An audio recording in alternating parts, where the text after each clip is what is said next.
በዚህ በዛሬው ታሪካችን አባታችን አቡነ አረጋዊ ያደረጓቸውን ታላላቅ ታምራቶችና የሰሯቸውን መንፈሳዊ ሥራዎች ከማህበረሰባቸው ወይም ከምእመናን ጋር የነበራቸውን መልካምና የጠበቀ ግንኙነት እንዲሁም ከንጉሱ ከአጼ ገብረ መስቀል ጋር ሲሰጡት የነበረውን መንፈሳዊ በረከት ዳሰን ወደ እናንተ እናደርስላችኋለን።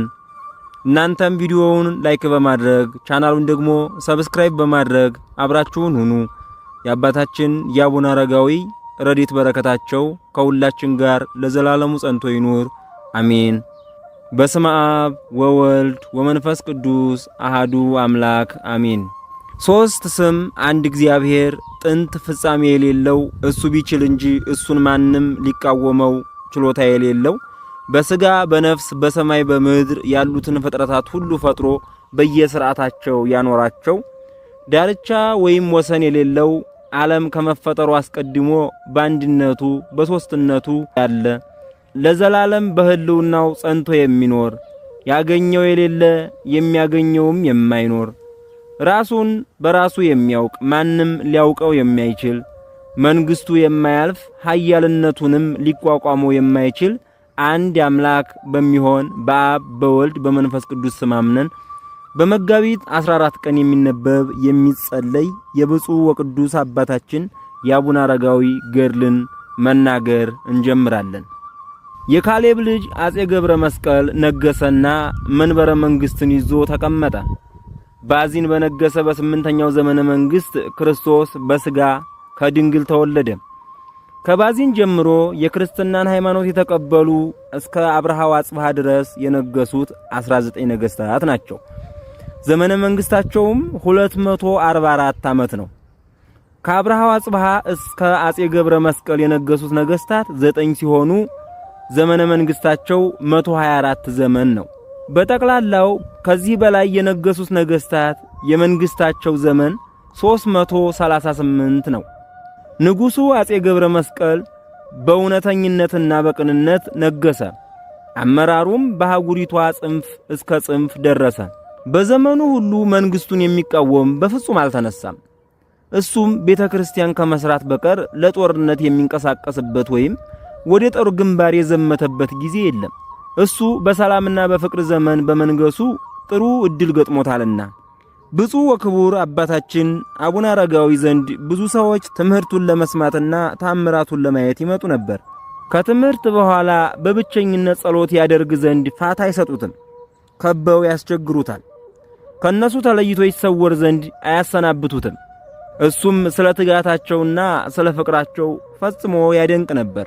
ለኛና ከኛ በኋላ ለሚነሱ ትውልድ የደህንነት ጽኑ ሕንጻ ወይም የትውልድ ሐውልት ይሆን ዘንድ የእግዚአብሔር ፈቃድ ሆኖ ከሰው እንዲርቅ አላደረገውምና በትምህርቱ ብዙ ፍሬ እንዲያፈራ እንደ ባህር አሸዋና እንደ ሰማይ ከዋክብት የበዙ ለመንግሥተ ሰማያት የተጠሩ ሰዎችን ይሰበስብ ዘንድ ያውቆ በሃይማኖታቸው ጽኑዓን የሆኑ ድውይን የሚፈውሱ ሙት የሚያነሱ ቅዱሳንን እንደሚያስገኝ ወዶ ጌታችን በቅዱስ ወንጌል በታላቅ ተራራ ላይ ያለች ሕንጻ ተሸሸግ ዘንድ አይቻላትም፣ እንዲሁም መብራትን ለሁሉ በምታበራበት በመቅረዝ ላይ አድርገው ያበሯታል እንጂ በጋን ውስጥ ወይም በእንቅብ ውስጥ ከድነው ሊያኖሯት አይቻልም ብሎ እንደተናገረ፣ ስለዚህ ከሰው ተሰውሮ ሊኖር አልተቻለውም።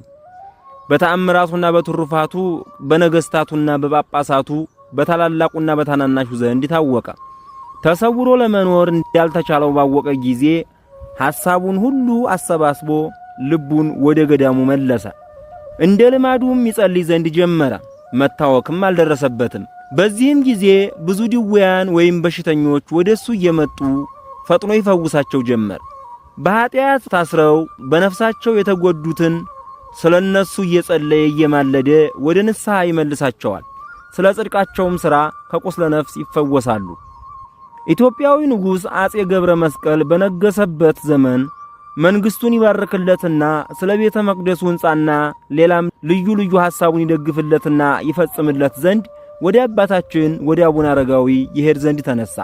ከዚያም ሲሄድ ደብረ ዳሞ ፈጥኖ ደረሰና ሰራዊቱን ከግረ ደብር ወይም ከተራራው ስር ትቶ ከጥቂት የተመረጡ ሰዎች ጋር አባታችን አቡነ አረጋዊ ካለበት ተራራ ላይ ወጣ።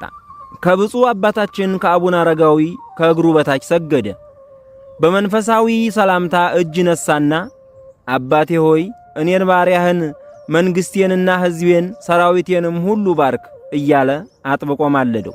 አባታችን አቡነ አረጋዊም የአያቶችህን የዳዊትንና የሰሎሞንን መንግሥት የባረከ እግዚአብሔር ያንተንም መንግሥት ይባርክ፣ ገናናና ታላቅ የሆነ የአባትህን የካሌብን መንግሥት የባረከ እግዚአብሔር ያንተንም መንግሥት ይባርክ፣ ዘመንህን ያርዝምልህ፣ ሰራዊትህን ይጠብቅ፣ ጠላቶችህን ከእጅህ ጭብጥ ከእግርህ እርግጥ አድርጎ ያስገዛልህ፣ ለቤተ ክርስቲያን ባሎቻቸው ለሞቱባቸው ረዳት ለሌላቸው ለባልቴቶች ለሙት ልጆች የምታስብና የምትረዳ ያድርግህ ብሎ ባረከው።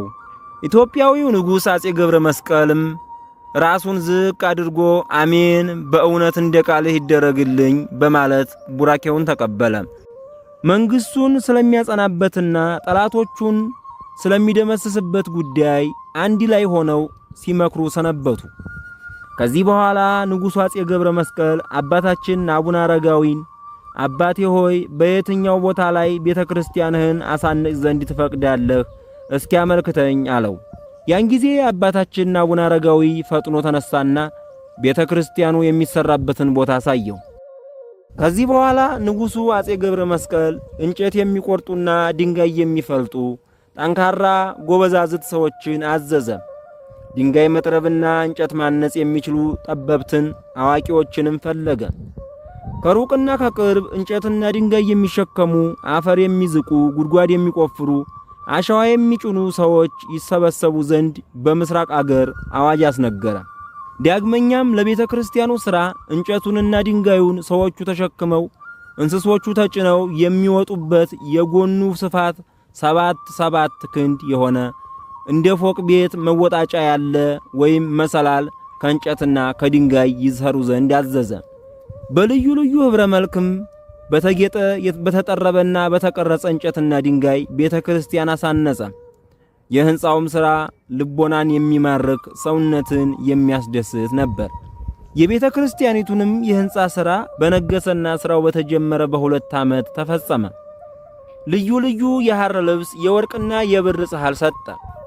12 የወርቅና የብር መስቀል፣ በወርቅና በብር የተደጎሰ የጌታችን የመድኃኒታችን የኢየሱስ ክርስቶስ ወንጌል፣ የጳውሎስ መልእክታትና የሐዋርያት ሥራ፣ በወርቅና በብር የተደጎሰ የሐር መጋረጃ፣ ሌላም በየአይነቱ ሰጥቶ ቤተ ክርስቲያኒቱን አከበራት፣ ከፍ ከፍም አደረጋት።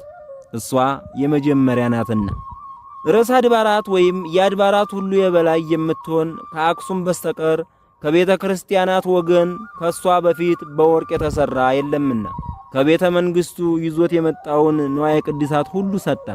ዳግመኛም ጳጳስ አስመጥቶ አስባረካት።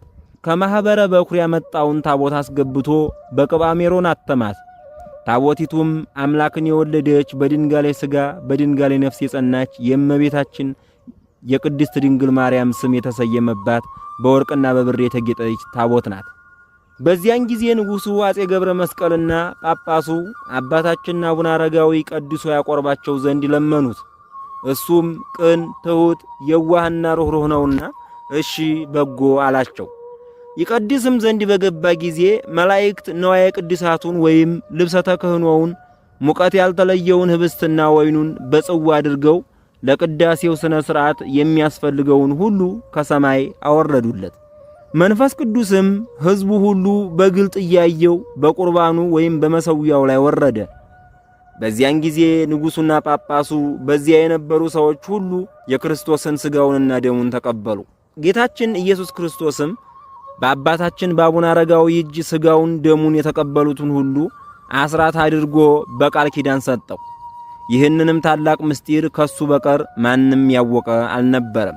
ንጉሡ አጼ ገብረ መስቀልም ነዳያኑን፣ ችግረኞችን ሁሉ የቤተ መንግሥቱን መኳንንት በተራራው ላይ ያሉትንና ከተራራው በታች ያሉትን ሕዝብ ሁሉ ጠርቶ ሰበሰበ። ከዚያም ቅድስት ስለምትሆን ቤተ ክርስቲያን ለተራበ በማብላት ለታረዘ በማልበስ ለተሰበሰበው ሕዝብ ሁሉ ታላቅ ግብዣ በማድረግ በዚያች ዕለትና ሌሊት ታላቅ በዓል አድርጎ ዋለ አደረ። በነጋም ጊዜ ንጉሡ አጼ ገብረ መስቀል በሕይወት ባለበት ዘመን ሁሉ ከሞተም በኋላ ቢሆን አባታችን አቡነ አረጋዊ በጸሎት እንዳይረሳው ቃል ኪዳን ይገባለት ዘንድ ራሱን ዝቅ አድርጎ አባቴ ሆይ ባርከህ አሰናብተኝ ሲል ጠየቀው።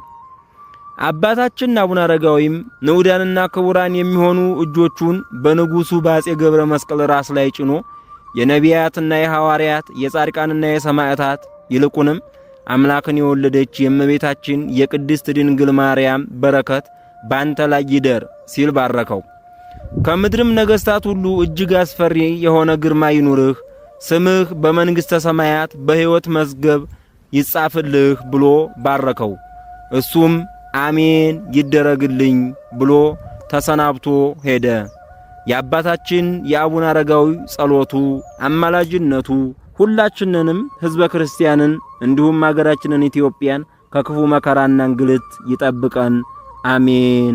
ወስብሐት ለእግዚአብሔር።